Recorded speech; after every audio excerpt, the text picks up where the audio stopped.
Hi, welcome to Lesson 1, Fingerspelling and Numbers. We're going to start with fingerspelling. Now, fingerspelling is easy to learn, but it's hard to master. So be patient and keep practicing. First off, you want to choose a hand. Normally it's your dominant hand, but whichever hand you choose, you need to stick with it. The next thing is you want to have it placed about right here. You don't want to go too far out, kind of near the chin area. I would like you to make the letters with me as we go along. The letter A is made with the palm facing out, fingers down, thumb up.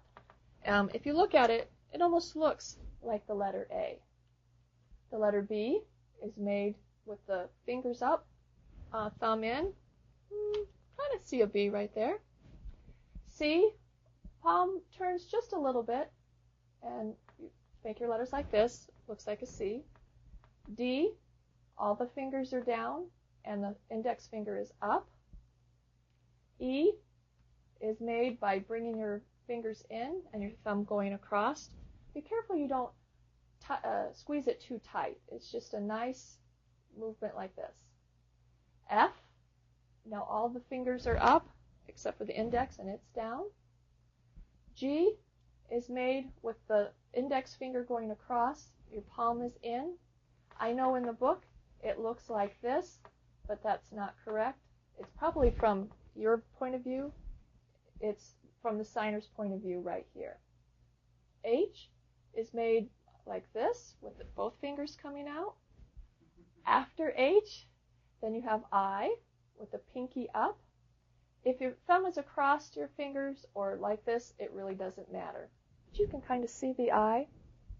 J is one of the two fingers, or two signs that have movement, and you start like this, and you just form the letter J. Now, if you're left-handed, you would bring the J in, even though it looks like a letter J this way, when you make it this way. So J. Letter K. Be patient with me, it's a little tricky.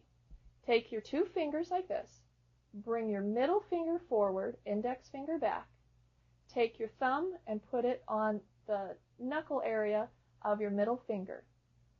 Looks like this.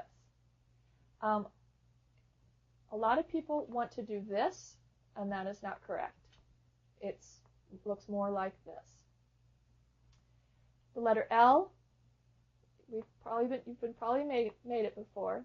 That's L. M, take your three fingers and bring them down. You may have seen it like this, but this is a little more common in the deaf community. And if you think about it, the letter M has three humps, the cursive letter M, and your fingers have three fingers. So if the M has three fingers, the N will have two fingers. It's made the same way. The next letter is O, and that's a very simple one. P, remember that K? Take that K and turn it upside down. That is your P.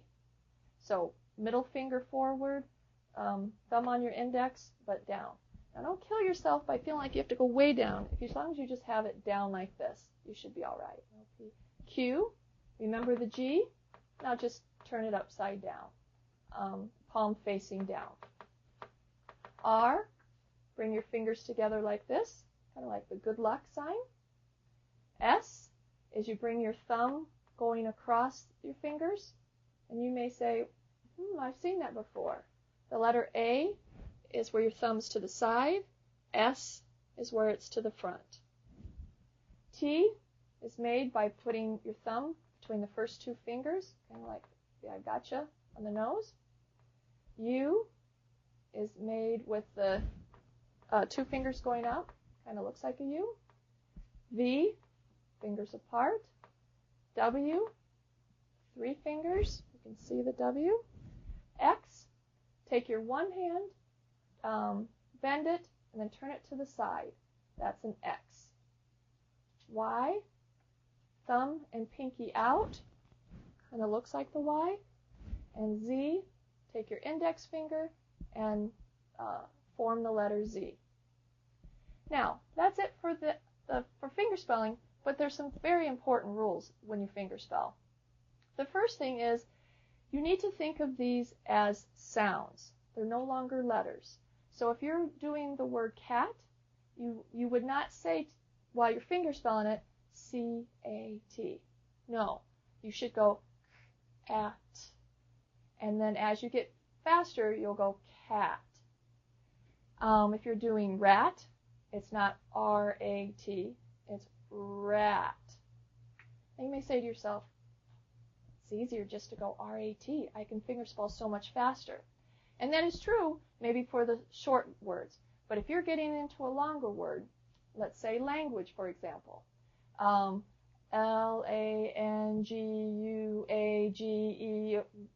what were the first letters? I forgot. So sound it out, language,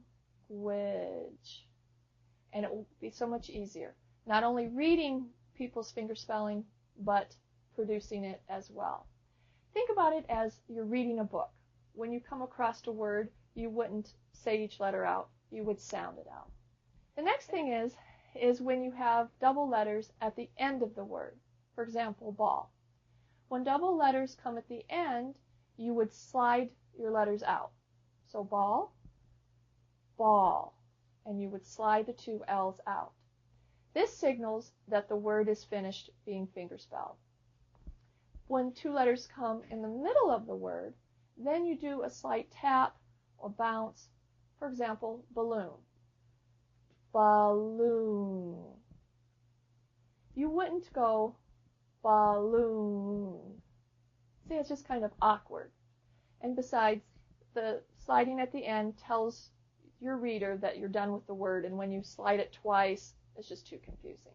Might be easier, but it's not. It won't be once you get going on it. When would you fingerspell? You would only fingerspell proper nouns. That is the name of people, places, things. You would not use fingerspelling as a way to replace a word. You would not fingerspell table, for example. There's a sign for table, so you wouldn't fingerspell that. But if you're going to a restaurant, Applebee's, TGI Fridays, two of my favorites, you would have to fingerspell them out because there is not a sign for those things. Practice is going to be your key. The more you practice, the easier this will be. When a couple hints on practicing, when you're watching TV and the commercials come up and it says Brown and Brown Chevrolet, well, while the words are up on the screen, try to spell Brown and Brown Chevrolet before the words go away. This will help you get faster. Another thing is maybe while you're sitting at work and you're kind of bored or the boss is giving a long lecture, look around and see the word or see things, wall. So spell wall. Of course, I don't think I would do it up here so he could see. You can do it down low so he doesn't see. But just practice to yourself. The thing that you want to remember, though, is practice correctly. Practice going wall, not W-A-L-L. It'll be much easier for you in the long run. Another great resource is there's a website, www.asl.ms. It's a great fingerspelling site. That's all there is on that site is fingerspelling. There will be a human hand, and it will spell words for you, and then you need to type it in. You can choose the level you want, and you can choose for it to go faster, slower. It's an awesome site. The one thing I want to caution you on is when they have a double letter in the middle of the word, you will see a slide. And I think that is because, like if I was to go balloon, B-A, you don't see the two movements because it would be right on top of each other. So they have a slide in it. That's just for your sake of reading it. All right, until next time, keep practicing the fingerspelling.